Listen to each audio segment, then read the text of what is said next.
అంటే carotid artery డిసీజ్‌ని diagnose చేయడానికి Doppler use చేస్తున్నారు. అండ్ ఏఐ టెక్నాలజీని అంటే మనకి మెడికల్‌లో ఉన్నటువంటి టాప్ అండ్ టెక్నాలజీ మన చిరంజీవి హాస్పిటల్స్‌లో ఉంది గదా! సో, దాని గురించి ఇంకొంచెం డీటెయిల్డ్‌గా అంటే స్పెసిఫిక్‌గా మన దగ్గరే ఉన్నటువంటిది ఇంకొంచెం టెక్నాలజీ ఏంటో ఒకసారి చెప్తారా?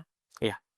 మన దగ్గర ఈ హైబ్రిడ్ క్యాత్ ల్యాబ్ గానీ, లేకపోతే మన ఏఐ టెక్నాలజీలో ఉన్న డాప్లర్ గానీ, ఇవన్నీ ఈ కెరోటిడ్ ఆర్టరీ డిసీజ్‌లో చాలా హెల్ప్ అవుతాయి. ఓకే. సో, దీనిలో అడ్వాంటేజ్ ఏంటంటే, మనకి ఎంత పర్సెంటేజు, ఎంత బ్లాక్ ఉంది, ఇవన్నీ రావటం జరగటంతో పాటు, మనము ట్రీట్మెంట్ ఆప్షన్స్‌లో కూడా హైబ్రిడ్ టెక్నాలజీ ఉండడం వల్ల, మనము ఆహ్, క్లిష్టమైన సర్జరీని హ్మ్. కెరోటిడ్ సర్జరీని చాలా సులువుగా చేసుకుంటాం. ఓకే. వన్స్ సర్జరీ అయిపోయిన తర్వాత కూడా ఫ్లో ఎలా ఉందో కూడా వెంటనే ఆన్ టేబుల్ కూడా చూసుకోగలం. హుహు. సో ఈ అడ్వాన్స్ టెక్నాలజీ వల్ల మనము ఈ టెక్నాలజీ చాలా అరుదుగా ఉంటుందమ్మా. మన ట్విన్ స్టేట్స్లోనే చాలా అరుదని చెప్పొచ్చు. ఈ టెక్నాలజీ వాడి కెరోటిడ్ డిసీజ్ ట్రీట్మెంట్ చేసే సెంటర్స్ చాలా అసలు లేవని కూడా చెప్పొచ్చు.